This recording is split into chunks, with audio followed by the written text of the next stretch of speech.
Okay, നമസ്കാരം. രണ്ടാമത്തെ ചാപ്റ്ററിലെ മൂന്നാമത്തെ വീഡിയോ ആണ് ഇത്. അപ്പം താമസിക്കുന്നില്ല, പെട്ടെന്ന് തന്നെ വീഡിയോയിലേക്ക് കിടക്കാം. ഒന്നാമത്തെ ചോദ്യം: പിയാഷയുടെ അഭിപ്രായത്തിൽ ഒരാൾക്ക് ചിട്ടയായ പരീക്ഷണങ്ങളിലൂടെ പ്രശ്ന നിർദ്ധാരണം ചെയ്യാൻ കഴിയുന്ന ഘട്ടമാണ്. പിയാഷയുടെ അഭിപ്രായത്തിൽ ഒരാൾക്ക് ചിട്ടയായ പരീക്ഷണങ്ങളിലൂടെ പ്രശ്ന നിർദ്ധാരണം ചെയ്യാൻ കഴിയുന്ന ഘട്ടമാണ് ഐന്ദ്രിയ ചാലകഘട്ടം, ഊഹനഘട്ടം, ഔപചാരിക മനോവ്യാപാര ഘട്ടം, വസ്തുനിഷ്ഠ മനോവ്യാപാര ഘട്ടം. ഏതാണ്? പെട്ടെന്ന് പറയുക.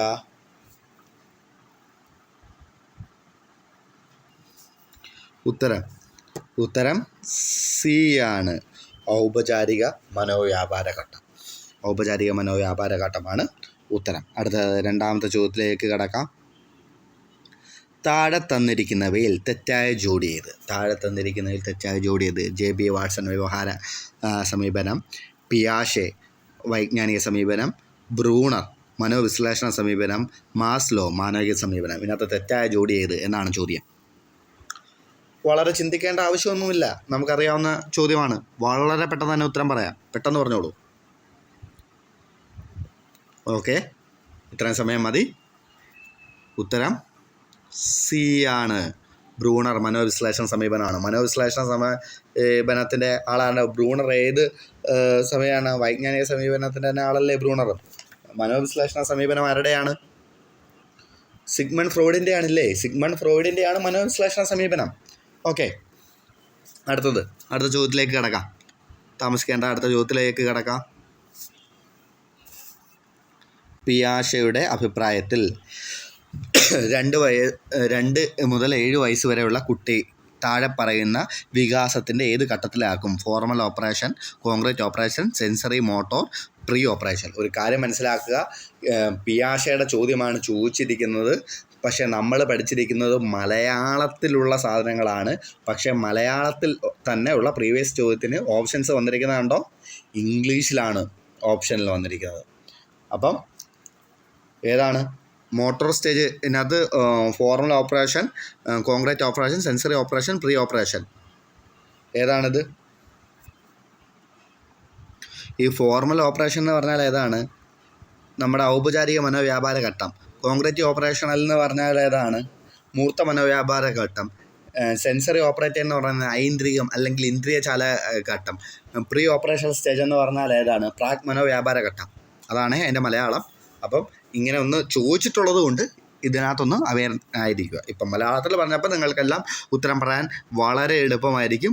മൂന്നാമത്തെ ചോദ്യത്തിൻ്റെ ഉത്തരം ഏതാണ്? ഉത്തരം ഡി ആണ്. പ്രീ ഓപ്പറേഷണൽ സ്റ്റേജാണ്. ഉത്തരം ഡി ആണ്. പ്രീ ഓപ്പറേഷണൽ സ്റ്റേജാണ്. ഓക്കെ, അടുത്ത നാലാമത്തെ ചോദ്യത്തിലേക്ക് കിടക്കാം. നാലാമത്തെ ചോദ്യമാണ് അടുത്തത്. വൈകാരിക ബുദ്ധിയെപ്പറ്റി വിശദമായും ആഴത്തിലും പഠിച്ച വ്യക്തി. Alfred Binet, Daniel Goldman, Charles Spearman, Howard. ആരാണ്? ഒരുപാട് വലിയ രീതിയിൽ ആലോചിക്കേണ്ട കാര്യമൊന്നുമില്ല. വൈകാരിക ബുദ്ധിയെക്കുറിച്ച് പഠിച്ച വ്യക്തി ആരാണ്? ഡാനിയൽ ഗോൾഡ്മാനാണ്. ഏത്? വൈകാരിക വികാരത്തെ പറ്റി ആഴത്തിൽ പഠിച്ച വ്യക്തിയാണ് ഡാനിയൽ ഗോൾഡ്മാൻ. ഉത്തരം ബി. വൈകാരിക വികാരത്തെക്കുറിച്ച് ആഴത്തിൽ പഠിച്ച വ്യക്തിയാണ് ആര്? Daniel Goldman. ഓക്കെ, അടുത്തത് അഞ്ചാമത്തെ ചോദ്യമാണ്. അഞ്ചാമത്തെ ചോദ്യം: പിയാഷയുടെ അഭിപ്രായത്തിൽ ശ്രേണീകരണത്തിനുള്ള കഴിവും പല രീതിയിൽ തരംതിരിക്കാനുള്ള കഴിവും വളർന്നു വരുന്ന കാലഘട്ടം. പിയാഷയുടെ അഭിപ്രായത്തിൽ ശ്രേണീകരണത്തിനുള്ള കഴിവും പല രീതിയിൽ തരംതിരിക്കാനുള്ള കഴിവും വളർന്നു വരുന്ന കാലഘട്ടം. പ്രാക് മനോവ്യാപാര ഘട്ടം, ഇന്ദ്രിയ ചാലകഘട്ടം, സമൂർത്ത ചിന്തനഘട്ടം, അമൂർത്ത ചിന്തനഘട്ടം. അതിനകത്ത് ഏതാണ്?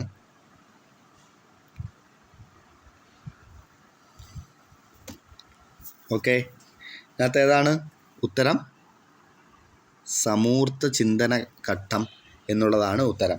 ഈ സമൂർത്ത ചിന്തന ഘട്ടം എന്ന് പറഞ്ഞാൽ എന്താണ്? മൂർത്ത മനോവ്യാപാര ഘട്ടം എന്ന് ഉപയോഗിക്കുന്ന സാധനം തന്നെയാണ് ഈ സമൂർത്ത ചിന്തന ഘട്ടം. സമൂർത്ത ചിന്തന ഘട്ടം, മൂർത്ത മനോവ്യാപാര ഘട്ടം, രൂപാത്മക ഘട്ടം, വസ്തുനിഷ്ഠ ഘട്ടം, മനോവ്യാപാര ഘട്ടം എന്നെല്ലാം പറഞ്ഞാൽ എന്താണ്? നമ്മുടെ മൂർത്ത മനോവ്യാപാര ഘട്ടമാണ്. ഓക്കെ, അപ്പം ഉത്തരം അഞ്ചാമത്തേൻ്റെ ഉത്തരം സി ആണ്.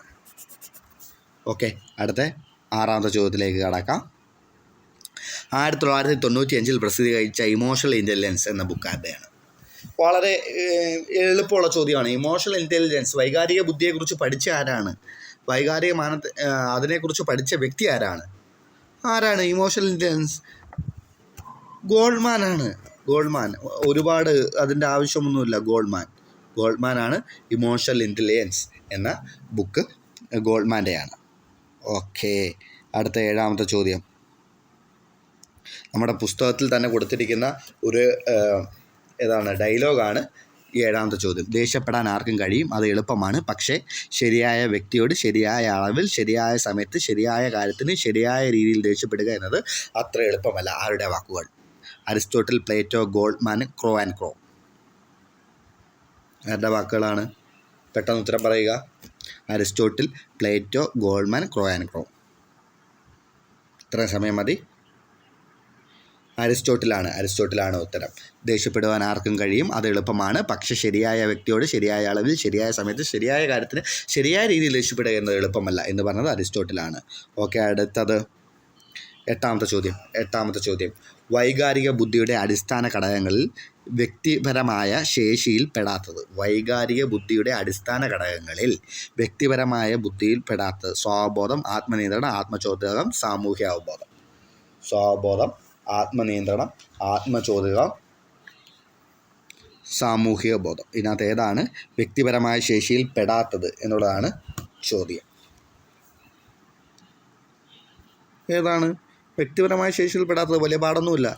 സാമൂഹിക അവബോധം എന്നുള്ളതാണ് വ്യക്തിപരമായ ശേഷിയിൽ പെടാത്തത്. നമുക്കറിയാം 5 പേരാണ്: സ്വബോധം, ആത്മനിയന്ത്രണം, ആത്മചോദനം, അനുതാപ സ്വഭാവവും സാമൂഹ്യ നൈപുണ്യം, പിന്നെ സാമൂഹിക ബോധം എന്നിങ്ങനെ 5 സാധനമാണ് ഇതിനകത്തുള്ളത്. ഇത് ആരുടെ ഡാനിയൽ ഗോൾഡ്മാൻ്റെ വൈകാരിക ബുദ്ധിക്കകത്ത് വരുന്നതാണ്. വൈകാരിക ബുദ്ധിയുടെ 5 അടിസ്ഥാന തലം എന്ന് പറഞ്ഞ് വരുന്നതാണ്. ഓക്കെ, അടുത്തത് 9ാമത്തെ ചോദ്യം. പിയാഷെയുടെ അഭിപ്രായത്തിൽ അറിവിൻ്റെ അടിസ്ഥാന കണിക. സംസ്ഥായിക, സ്കിമാറ്റ, സ്കീം, സ്കിമ. പിയാഷെയുടെ അഭിപ്രായത്തിൽ അറിവിൻ്റെ അടിസ്ഥാന കണിക. സ്കിമാറ്റ, സംസ്ഥാപനം, സ്കിമാറ്റ, സ്കീം, സ്കീമ.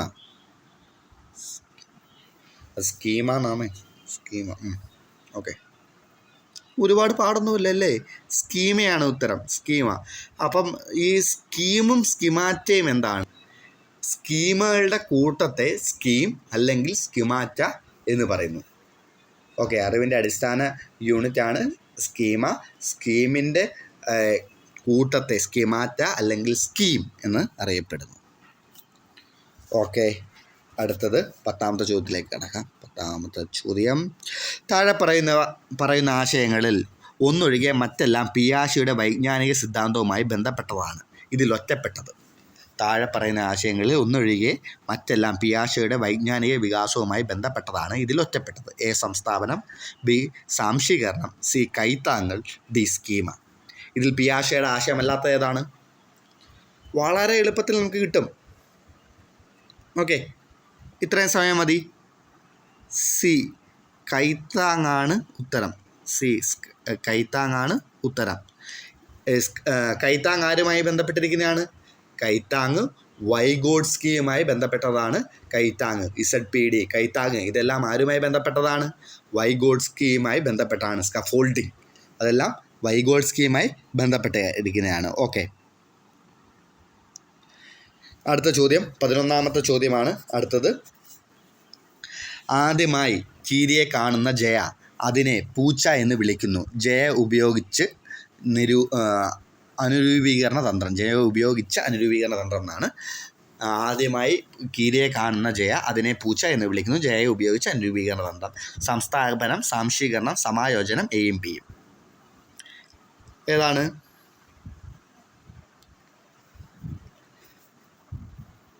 ഓക്കെ, ഇത്ര സമയം മതി. സാംശീകരണമാണ് ഉത്തരം. സാംശീകരണം എന്താണ്? കുട്ടിയുടെ നിലവിലുള്ള സ്കീമയെ പുതിയ സാഹചര്യത്തിൽ ഉപയോഗിക്കുന്നതാണ് ഏത്? സാംശീകരണം അല്ലേ? എന്നാൽ ഈ നിലവിലുള്ള സ്കീമയിൽ മാറ്റം വരുത്തുന്നതിൻ്റെ പേരെന്താണ്? അതാണ് സംസ്ഥാപനം. ഓക്കെ.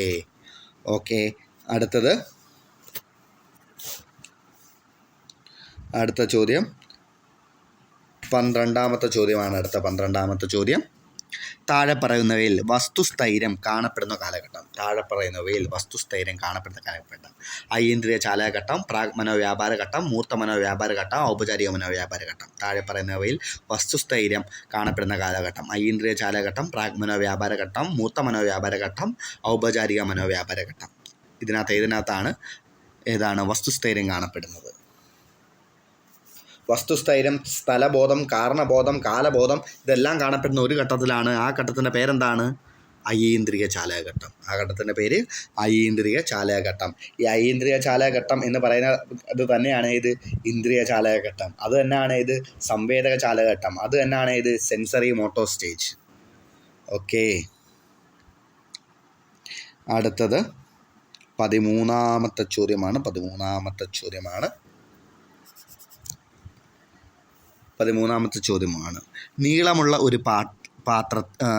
ഒരു പാത്രത്തിലും പരന്ന ഒരു പാത്രത്തിലും ഒരേ അളവ് ഐസ്ക്രീം നിറച്ചതിനു ശേഷം 5 വയസ്സുള്ള കുട്ടിയുടെ മുൻപിൽ വെച്ചാൽ അവൻ നീളമുള്ള പാത്രത്തിലെ ഐസ്ക്രീം തിരഞ്ഞെടുക്കുന്നു. പിയാഷയുടെ അഭിപ്രായത്തിൽ ഈ പ്രത്യേകതയെ വിളിക്കുന്നത് അനിമിസം, സ്വയം കേന്ദ്രീകൃത മനോഭാവം, സെൻട്രേഷൻ, തിരിച്ച് ചിന്തിക്കുക.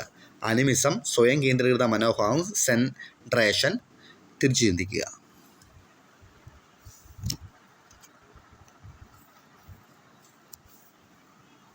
ഇത്രയും സമയം മതി.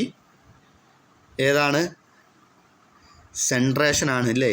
സെൻട്രേഷനാണ് ഉത്തരം. നമ്മൾ അനിമിസം ഇതിനകത്തല്ലാതെ നമ്മൾ നേരത്തെ ഈ അനിമിസത്തിൻ്റെ ചോദ്യങ്ങൾ പഠിച്ചിട്ടുണ്ട്. ഏതാണ്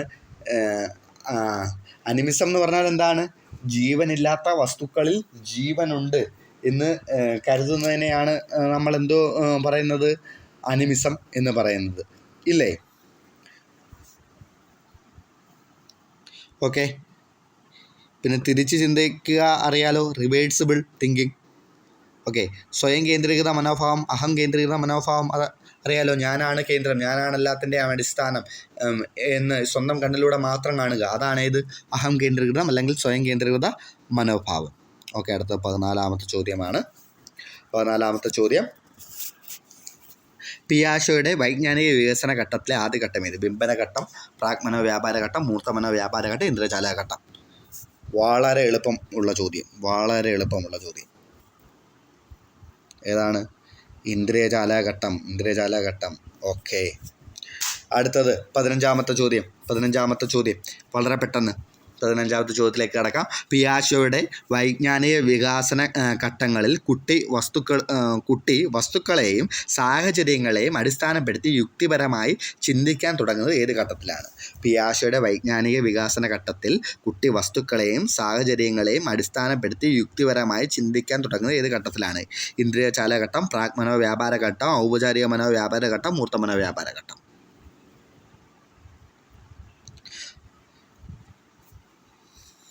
ഓക്കെ. ഇത്രയും സമയം മതി. കുട്ടി ഏതാണ്? വസ്തുക്കളെയും സാഹചര്യങ്ങളെയും അടിസ്ഥാനപ്പെടുത്തി യുക്തിപരമായി ചിന്തിക്കുന്നത്. യുക്തിപരമായുള്ള ചിന്ത ഏതിനകത്താണ്?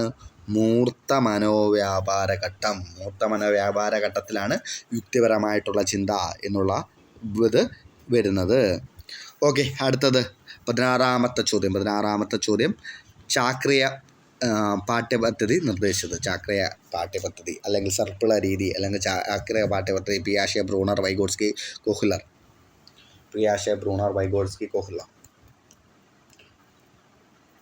ഇത്രയും സമയം മതി. വളരെ എളുപ്പമുള്ള ചോദ്യമാണ്. ഡയറക്റ്റ് ഹിറ്റാണ്. ആരാണ്? ബ്രൂണറാണ്. ഓക്കെ. അടുത്തത് 17ാമത്തെ ചോദ്യത്തിലേക്ക് പോകുമ്പോൾ ആശയദാന മാതൃകയുമായി ബന്ധപ്പെടുത്തി ബ്രൂണർ നിർദ്ദേശിച്ച ഘട്ടങ്ങളിൽ പെടാത്തത്.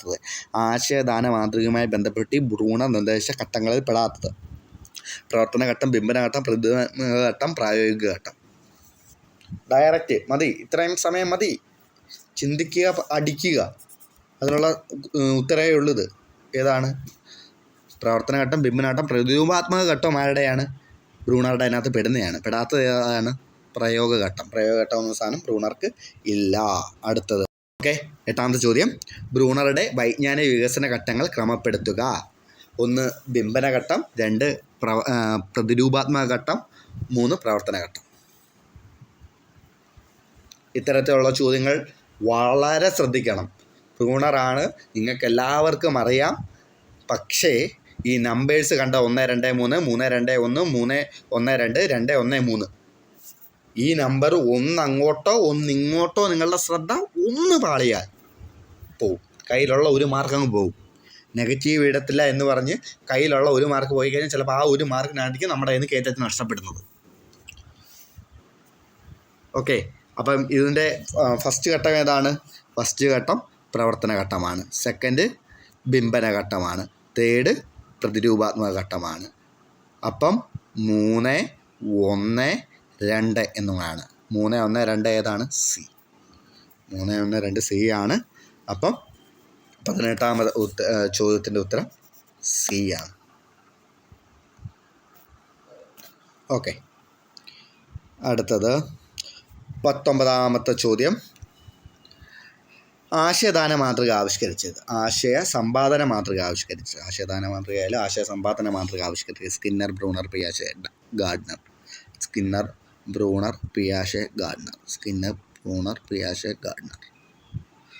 ആശയ സമ്പാദന മാതൃക മതി, ഇത്രയും സമയം മതി. ആരാണ്? ബ്രൂണറാണ്. ബ്രൂണറാണ് ആശയ സമ്പാദന മാതൃക ആവിഷ്കരിച്ചത്. ഓക്കെ, 20ാമത്തെ ചോദ്യം, അവസാനത്തെ ചോദ്യം, ഇന്നത്തെ അവസാനത്തെ ചോദ്യമാണ്.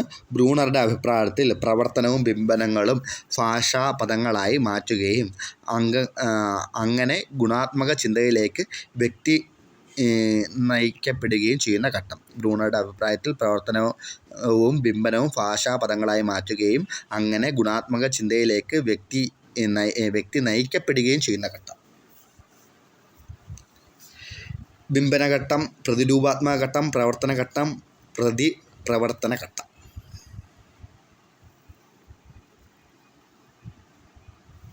വളരെ പാടൊന്നുമില്ലാണ്ട് ബിംബങ്ങൾ ഭാഷാപദങ്ങളാക്കി മാറ്റുന്നത്. ഓക്കെ, ബിംബങ്ങൾ ഭാഷാപദങ്ങളാക്കി മാറ്റുന്നത് ഏതാണ്? ഭാഷാപദങ്ങൾ ഉണ്ടാക്കുന്നതും ചിഹ്നങ്ങൾ ഉപയോഗിക്കുന്നതും എല്ലാം ഏത് ഘട്ടത്തിലാണ്? പ്രതിരൂപാത്മക ഘട്ടത്തിലാണ്. ഉത്തരം ബി, പ്രതിരൂപാത്മക ഘട്ടം. ഓക്കെ, നിങ്ങൾക്ക് വീഡിയോ ഇഷ്ടപ്പെട്ടു എന്ന് കരുതുന്നു. ഇനി ഒരു കാര്യം മാത്രമാണ് പറയാനുള്ളത്. നിങ്ങൾക്ക് എന്തെങ്കിലും നിർദ്ദേശങ്ങളുണ്ടെങ്കിൽ, വീഡിയോ കൊള്ളത്തില്ല എന്നുണ്ടെങ്കിലും കൊള്ളുമെന്നുണ്ടെങ്കിലും മാറ്റങ്ങൾ വരുത്തണമെന്നുണ്ടെങ്കിലും കൃത്യമായി അറിയിക്കുക. ആ അറിയിക്കുന്ന അനുസരിച്ച് മാറ്റങ്ങൾ വരുത്താൻ പറ്റൂ.